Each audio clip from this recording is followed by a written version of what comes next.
What's going on, everybody? This is Dale from Upstate Bets and DFS. I'm here with my partner Riaz, bringing you guys this 11-game slate on a Monday. Riaz has been doing wicked good on NBA, so thank you for all the support. And if you've been riding his picks, man, I hope that you've been cashing, man. So he's been on a nice hot streak. Let's hope we can keep that going today.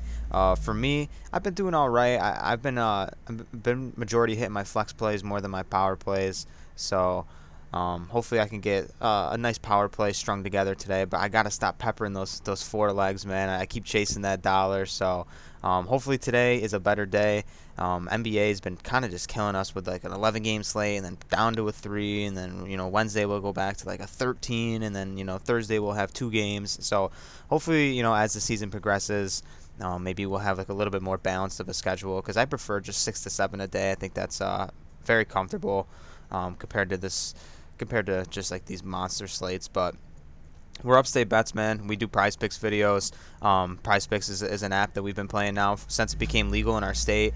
It's been awesome to us. The channel has grown significantly since we started doing Prize Picks, and thank you to for you guys for that. That's been awesome on your part. But if you never played before, if this is your first time seeing Prize Picks, you can sign up using our promo code Upstate, which is down below across the banner. And if you deposit 100, you get $100 back to play with. So you get 200 off the rip to play with, and that's an amazing deal. You really can't find something like that anywhere else, and it's very simple. You can mix and match sports. You can mix and match NFL, NBA, NHL, soccer, and they got esports on here, and you can take someone like Jason Tatum and you can pick his over and pick over on that, or you can pick under on his points. Just there's a lot of guys today, so there's a lot to choose from. Today would be an awesome day to get started on it, man. It's a Monday, so let's get things going. We talk about a lot of different picks and a lot of different players. Sometimes we're really confident in a player, but just be warned that there's no such thing as a lock. In the DFS world, I mean, there's can be things that I'm like 90% confident on, and but injuries happen, blowouts happen, people get fouled out. Just things like that happen in NBA and DFS in general. So, just be cautious about it, be responsible, and Riaz is going to start us off today in points. Yeah, I got two guys here, but I'll start off with the first one. I like Miles Turner. His line's sitting at 12.5, and we just seen game after game. He is just making threes, which is just incredible for a big man. I love the matchup against New York. I think a lot of points are going to be scored here. Um, Almost shooting 45% from three, shooting about 55% from the field, which is awesome. And he takes around 10, 12 shots a game, which is awesome. He's averaging almost 15 points a game. Um, it's incredible when you can get a big man that's priced, that's not priced, but his line's sitting at 12.5, and he makes a couple threes a game. And he's going to get those layups, the putbacks. I think he's just in a great spot, and I really like that line at 12.5. Solid spot for him too, like you said. It's nice to have him stretch the floor. I'm actually on him in his 3-point prop. We'll get to that later in the video. Like him there. Against the Knicks, I think Sabonis is going to have some trouble with Randall or whatnot, but the big man rotation for the Knicks sometimes is suspect. Sometimes, I mean, realistically, Mitchell Robinson can't stay in a game. He's a nice defender, but he always just fouls out. But the fact that Turner can stretch the floor, I think he can get there pretty easy at 12.5.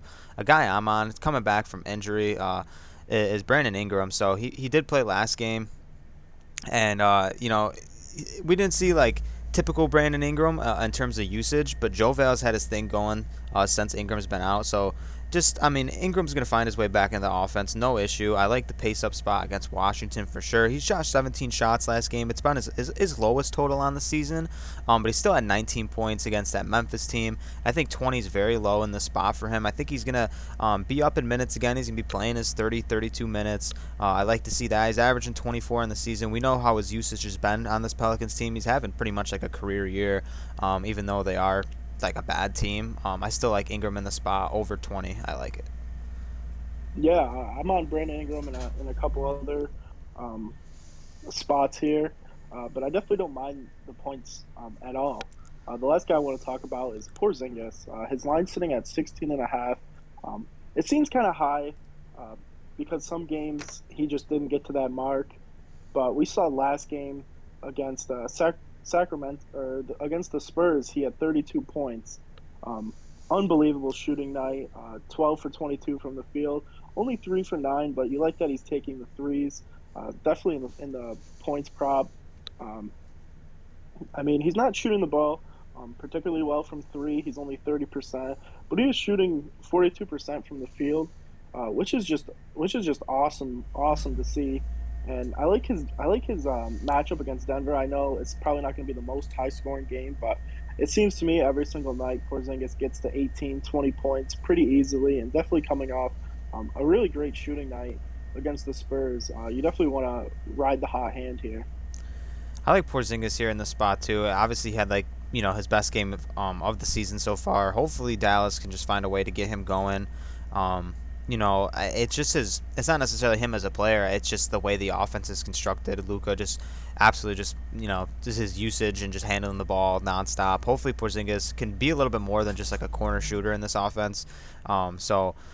Yeah, 32 points last game is awesome to see. I like this spot for him at 16 and a half. Definitely does seem, it doesn't seem low for pretty much if you take away that 32 point game. But since he had that game, it gives me a lot more confidence in him going into this game. I bet you he feels a little bit more confident going into that game as well.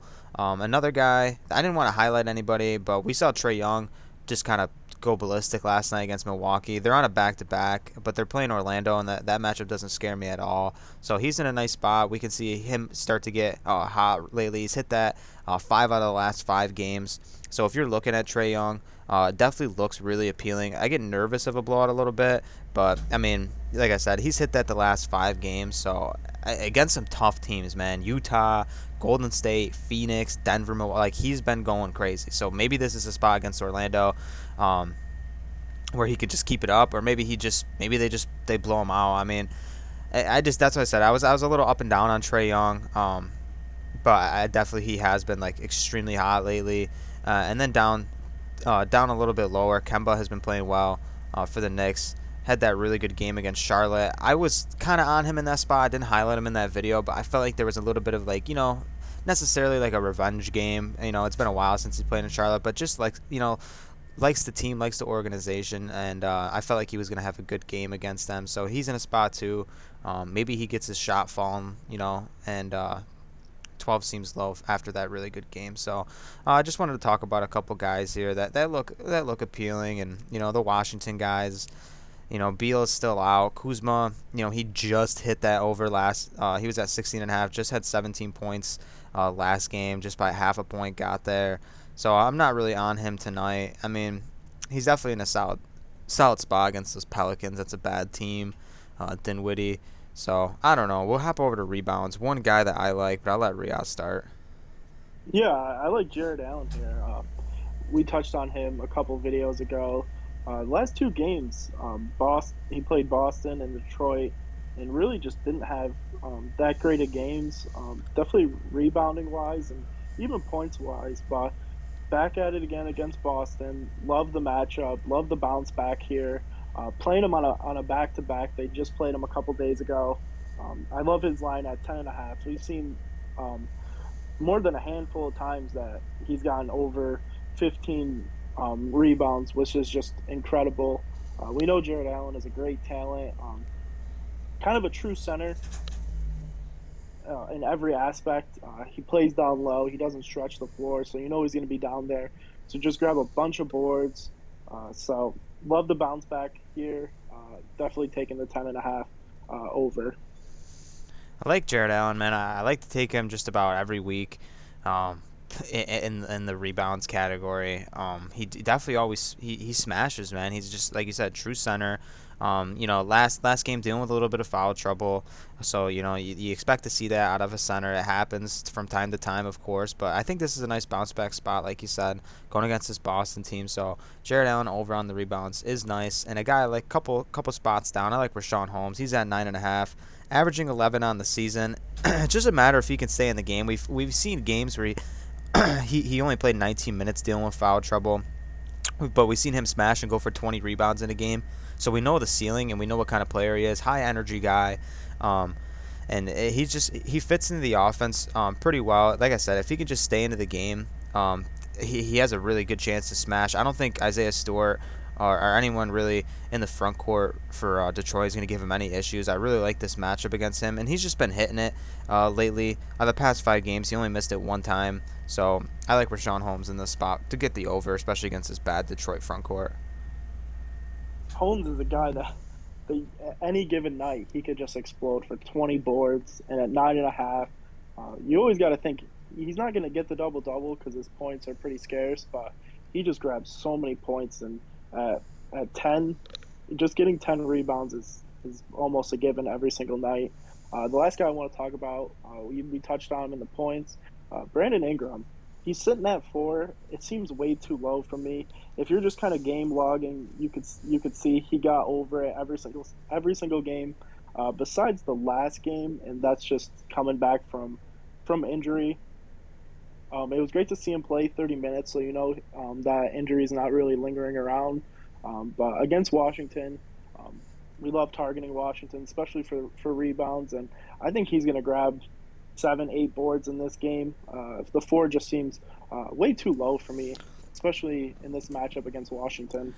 Love Brandon Ingram here for sure, man. Like I like Brandon Ingram in a lot of these props. I feel like you feel comfortable taking him in points and rebounds here, if it's allowed. Because realistically, like this is his floor for rebounds.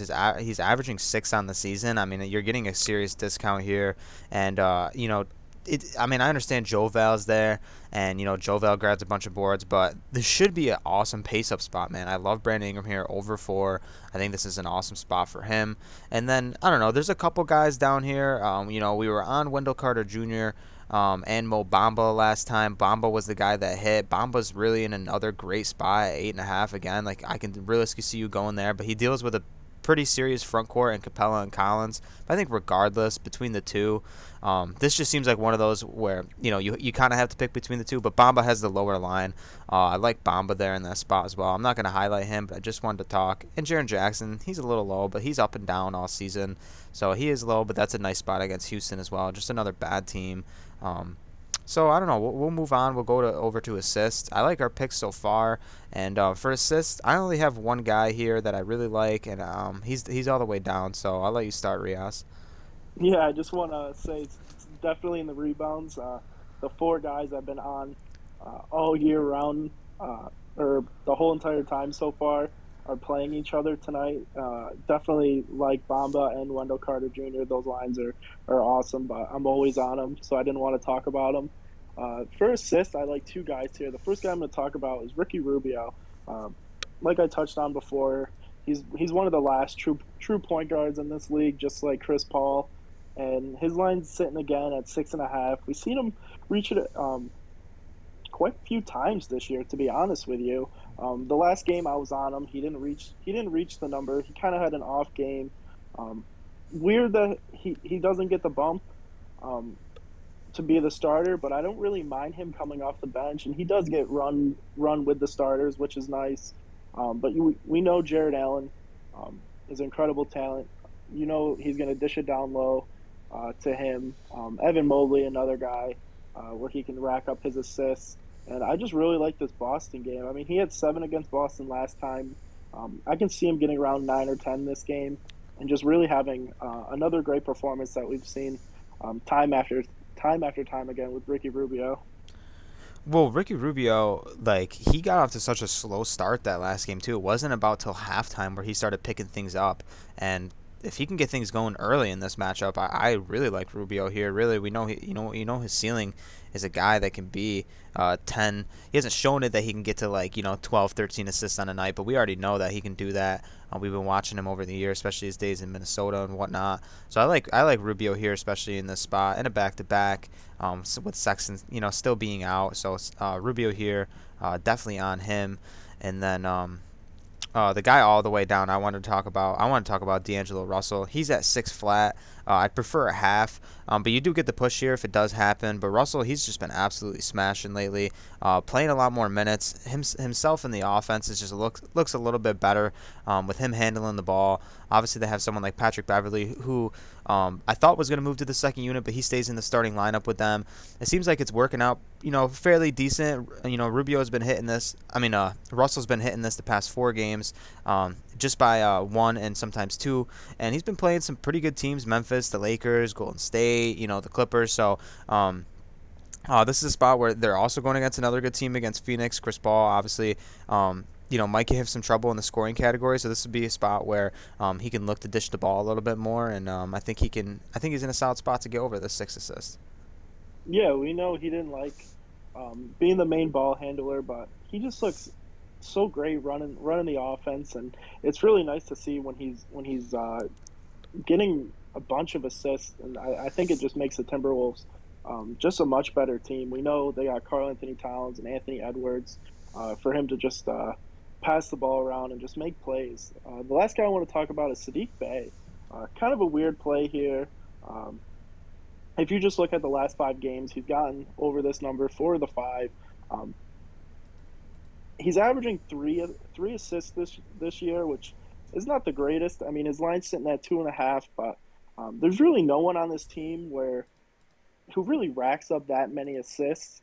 Um, Kind of a weird line. I don't love this line, but it is one I'm really intrigued about. I was on Drummond. I think it was 3 games ago for him to get um, under 2 assists, and he got 3. So you never really know. Some of these low line for these guys, they could just pop off for 5 assists, and I think that's what he does here tonight. I think he's gonna kind of be that sneaky play you could throw into a 5 or a 4 leg flex play. Yeah, no doubt. Didn't obviously Sadiq Bey. He's not the flashiest like playmaker out there, but more than enough talent to go around with Jeremy Grant, Cade Cunningham, where he could definitely get over that. So, like you said, averaging 3 on the season. It's just a spot where you look at averages and game log. It's definitely a spot where he can hit. So I don't mind that either. In like a flex play, Dinwiddie, he's at 6.5 too, and he's only hitting that twice this season. Obviously, with Beal being out, he had 6 last game. Not an under that I'm like really like hammering, but just something to look at. So I think that's pretty much it for our assists here. If you want to move on, unless you want another guy. Oh, I'm good to move on for the three. I only got one guy in the 3 point. If you want to start. Yeah, we're both on the same guy here. It's Joval at a half. I really like him just because the volume of 3 pointers. Now you got Ingram coming back, which definitely could affect things. But look at the last game against Memphis with Ingram in. Um, Still hit three, so like, I wouldn't be scared to take this. I'm happy that it's even here and projected because sometimes we don't even get it. I like these people at a half. We hit the Evan Mobley one last week, last video too, which is nice to see.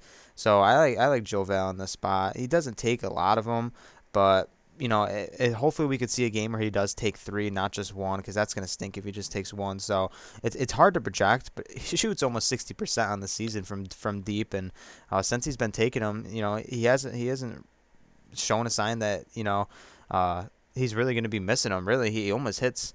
Sometimes he takes just one and he hits them. So and he hit 3 for 3 last game. So hopefully he could just take them. I think that's what we're looking for. I mean, unbelievable. You would never think Joe Val would be shooting almost 60% from three. And if you just look at his last 9 games, he's 8 for 9 making a three, which is awesome. The fact that he steps out and shoots 3 to 4 3 pointers a game is unbelievable. And early in the season, we would have never thought this. I mean, the first game he was 1 for 3, and then he went on a stretch for 4 games and not even attempting one. But after the first 5 games, he's taking threes and he's making them at a really high percentage. So definitely love this over a half for three. Yeah, next to him, I just wanted to talk about Kuzma, too. He's right next to him. He's in a nice spot. We talked about this game a couple times. Shot 10 3 pointers last game and 9 the game before that. Just a high volume of threes. Doesn't really hit him at an awesome rate, but 37% on the season is nothing to really joke about. I just really like the the boost without Beal there again. So I would definitely be looking to him at 2. This might get a boost up to 2.5, to be completely honest. So I would definitely, if you're on it now, if you do like it, hit it while you can. I'm actually going to highlight this one because I really do like this line, especially with the uptick. And he hasn't been scoring the ball, great. 17, 22, 15. Like we're not seeing like a consistent like 20. But that's really, hopefully he can develop into that kind of guy. He's still a younger player. He's like third or fourth year. But I just like his role on this Washington team. And if he's going to be shooting that many 3-pointers, hitting two is definitely not out of the question. So I like this spot. Yeah, I mean the volume is there, and two is pretty low for someone who's made six and three a bunch of times already in the last 5 or 6 games. And I know, like, I mean, there's a couple guys here. Like we talked Miles Turner. Like he's been, he's hit that the last 5 games, if not more, realistically. So he's been shooting the ball great. So he's a guy that you can look at as well. So I mean, Brandon Ingram, he's back in the offense. He doesn't shoot a lot of them, but he's shooting like six. Hopefully, he can shoot like 6 to 7 tonight. So that's a good spot. I like a lot of these 3-pointer props, man. I mean, you could seriously string together a nice flex play with just 3-pointers tonight, realistically. So if there's anyone here, we could talk about them, or we can move on to fantasy score. No, I'm good for 3 pointers. So fantasy score, this is always like the deepest category because they always drop these lines like before they come out with the like the single stat DFS lines. So like you get the Raptors game on here, you get the Portland game, you get some of the Lakers guys against Chicago. So these are some of the later games. Unfortunately, I wish we had some lines to talk about for those guys, but we don't. But me and Riaz are both on the same guy, so I'll let Riaz start. Yeah, I don't know if this is the guy. I'm sure it is, but Brandon Ingram, his line's sitting at 31 and a half. Incredible player.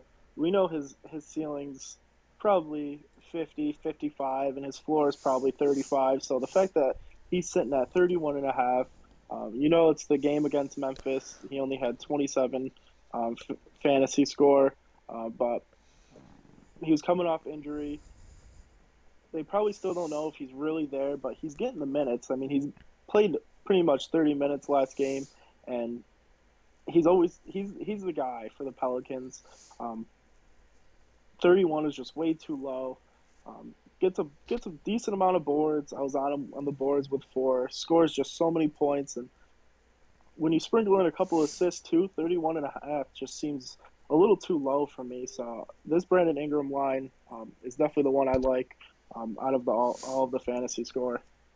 For sure. Scrolling all the way down, like I said, Trey Young had an awesome game last time. I'm usually always on Cole Anthony. He hits it majority of the time. So he's not a bad spot against Atlanta. Um, we'll have to see how things go. Kyle Lowry looks really enticing at 32 and a half as well.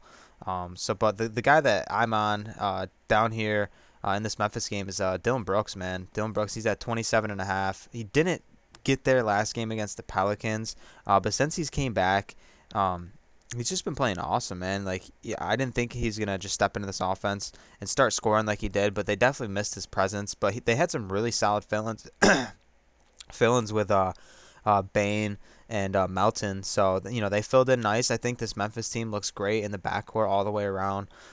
This is he doesn't really play make for you. He will grab a couple boards. But this is a spot where maybe if he does grab some steals or something like that, this could be a spot where he can get over. But the fact that he has a chance to just kind of get this just in scoring, I think it leaves for a solid over here, 27 and a half. Yeah, without a doubt. I really like Dylan Brooks.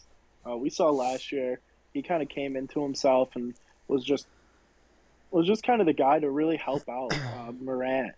But not only that, like you touched on, his line's sitting at 27 and a half. We've seen uh, the first 2 games he's played so far, he's gotten over 20 points, and uh, he is a bigger guy for being a shooting or a small forward and a shooting guard. Uh, Grabs 4 or 5 boards. First game he had 6 assists, which is just really unheard of for him. But this Houston team is really bad.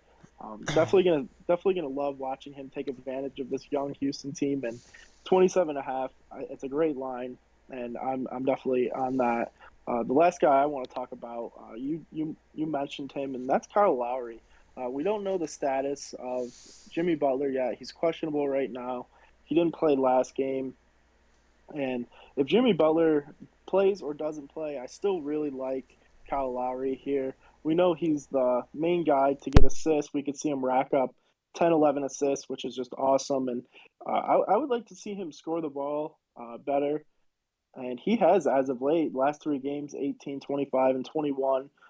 But he is only shooting 42% from the field and 32% from three. So not the greatest for 3-point shooting, but he is taking like 10, 8 threes a game, which is nice to see. And once those fall, his fantasy score is going to go up. Definitely take advantage of his fantasy score being at 32 and a half. I think he's going to get almost 40 this game. I think he's going to have a nice 20-point game with 10, 11 assists and grab a couple boards because he's averaging 5 this year. So definitely love Kyle Lowry tonight.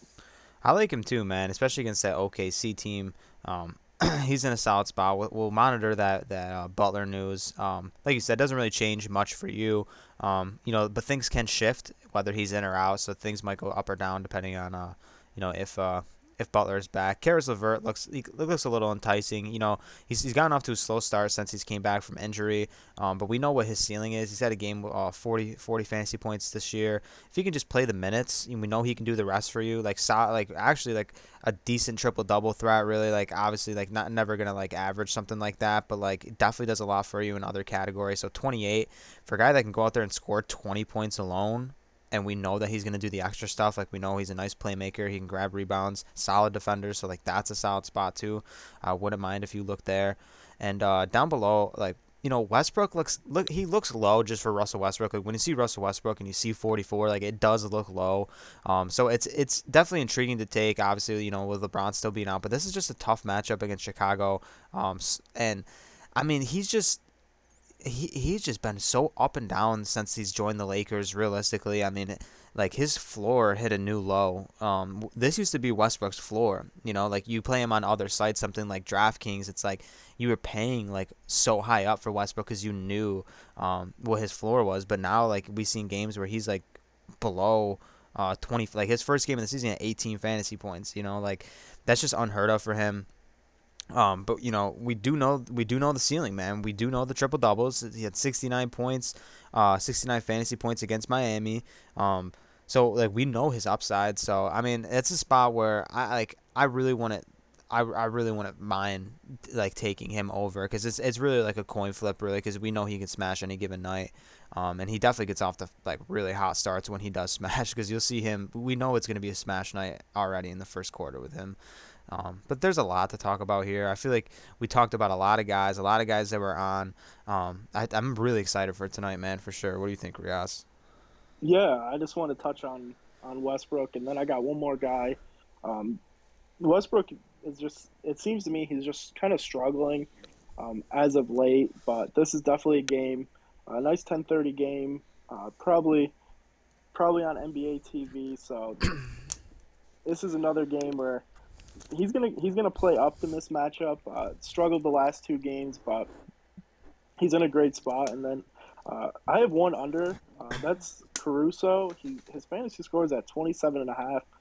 I just can't see him having that great of a game against LA. I know point guards really do play great against the Lakers, but 27 just seems way too high for me. I know he's gotten it a couple times this year, but he's a 20, 18 fantasy score player. Man, I think it's just the revenge game is what like kind of boosts up the fantasy score projection here. Going back to LA, like obviously like was a big part of that run that they had. So like I mean, I feel like he's just gonna be playing so hard tonight, and he might get an uptick in minutes because he is gonna be playing hard. I mean, he's a guy that can do a lot. I mean, averages 2.5 steals on the season, like awesome defender. Um, but like it's just a matter like I mean, you're kind of just with the fantasy score here. Like if you're taking the under, you're kind of just taking the bet that he's not gonna score a lot of points, and like that's a solid bet. I mean, he only averages 8 on the season, but if he does have a night where he gets hot, he will hit this over. But I understand where you're at coming from the under, man. Like he like just more often than not, like you said, he's around like 20 fantasy points. So, I don't mind the over here for Caruso as well. The one I definitely looked at and I was like, I don't know, but like the revenge game kind of just like boosted the narrative for me and was like, oh, all right, man, I just kind of fade it. So, I don't know. There's a lot to go around. Regardless, I think we got some solid plays, man. I really do. I'm excited about tonight. I hope all you guys are. Like the support has been like unreal, man. Like we've gotten like so many comments. People are like loving the videos. We've been answering back to you guys. We've had some talk about some Discord chat. Hopefully we could get that rolling pretty soon here. That'd be awesome. So if you guys are like interested in that, drop a comment down below. If you guys definitely want to see that popping off soon, the support, like I said, it's been crazy. So I just want to thank you guys for that. So good luck tonight. Let me know if you hit, and then we'll see you on the next one. Hopefully tomorrow is not just 3 games. Hopefully we get a decent amount of games tomorrow. But if you're in NFL, we do some NFL videos too. Twitter is at Upstate Bets. Sometimes we drop a line over there. We'll drop a free line for you guys tonight just because the support's been awesome. So check that out, and then we'll see you guys tomorrow. Peace.